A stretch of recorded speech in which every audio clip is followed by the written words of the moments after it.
Hello out there in YouTube land. I did a comics pickup video earlier this week, and during that comic pickup video, I promised that I would do a review of X-Men Gold #1. And I know it's a little late, but I'm going to do that now. And I am of mixed feelings about this book. I think I said something in the video about how I've been really disappointed with Marvel as of late. The quality has been going down. They've been just screwing up their stories. Their quality has gone down. They keep doing these major storylines every couple of months, these big events every couple of months, and keep changing everything. And it's just things have been going to the point where I don't even read Marvel much more. There's two titles that I read. Moon Knight, which has always been one of my favorite characters, and I just started She-Hulk, and I've been doing the first two titles of Iron Fist, which is pretty good. So when I saw that they were going to be doing the X-Men, starting the X-Men series over again, I was skeptical, but I thought I'd give it a shot. Now, it starts out with someone on TV talking about how on the Fact channel, which I'm assuming is their version of Fox News, and of course it would be their version of Fox News because this person is doing, hatred against mutants. And then it jumps to its splash page of all the different people who are going to be in X-Men Gold. It's going to be Nightcrawler, Colossus, Kitty Pryde, Storm, person who used to be the Phoenix, the daughter of Scott Summers and Jean Grey, and Old Man Logan.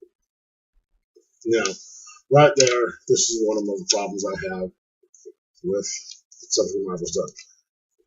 They promised they were going to kill off Wolverine, which they did. Okay, fine, they killed him off. But to get around that, they decided to have not Wolverine, but Old Man Logan, a Wolverine from another dimension. Great. Whatever, just keep doing it. And they're in the middle of a battle. And they are switching back and forth between the battle and events that have led up to that battle. And like a little softball game that they harking back to the old days of practicing and building team work with playing games and all this other jazz. In character development, and then having to deal with someone from the mayor's office charging them, $18 million for them to keep their mansion in Central Park, which is where it's brought up from down in hell. Now, basically, it wasn't all that bad of a story. But upon looking through it again, you have certain little things that they seem to sneak in. Now, if you look right here at what Colossus is wearing, this is QS 5.51. I didn't know what that meant, so I did a little looking around, and it is a quote from the Quran, which basically states, "You shall have no Christian or Jew as your leader." Now, fine, whatever. But here's the thing I have on that one. You have Colossus wearing a shirt that says that. And I think it was put somewhere else in the book too. Thing is, you have a guy who's supposedly dating, or used to date, and is still pining over a Jewish woman wearing a shirt like that. He's also the teammate of a character who is a Catholic priest. That doesn't end in a comic book that is a huge allegory for acceptance. And that's basically the whole thing behind the X-Men. And it's an allegory for acceptance of, insert whatever group you want here. At the time, it was racial equality. Now it could be taken as other things. And that just seems a little off. And even to the point where they're having, some of them are beginning the book, talking about how horrible mutants. It got to the point, Marvel even has issued an apology over that, saying it was snuck in there against their knowledge, so the editors aren't doing their job. And all that. So it seems a little ridiculous. So that's, it just seems bad that they do stuff like that. Okay, and then, rant over now. Then at the end they have come up against the Brotherhood of Evil Mutants. So the story was interesting. It's setting up other things, setting up future storylines, because they have,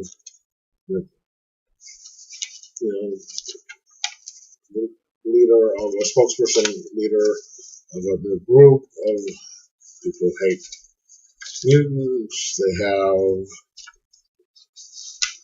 the group getting together. They had I think it was X-Men Prime, they had Lady Deathstrike sneaking into the country and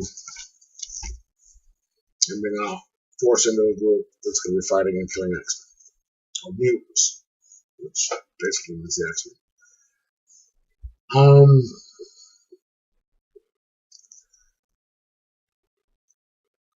I'm going to get the second one in hopes that Marvel is going to continue with keep their word and make sure stuff like that doesn't happen again, and maybe let the quality get a little bit better on the stories, and keep the storylines good instead of trying to sneak in all this stupid stuff that they're putting in there now. But the next one is going to be coming out in a week or two, for at least X-Men Gold anyway. It says the end here is X-Men Gold in 2 weeks. And I think X-Men Blue should be coming out soon, like this week. So it looks like they're going to be alternating weeks. So X-Men Gold overall I'd give it a 6 or 7. Possibly getting down a little bit because of the trying to sneak in all that other stupid stuff to throw in there.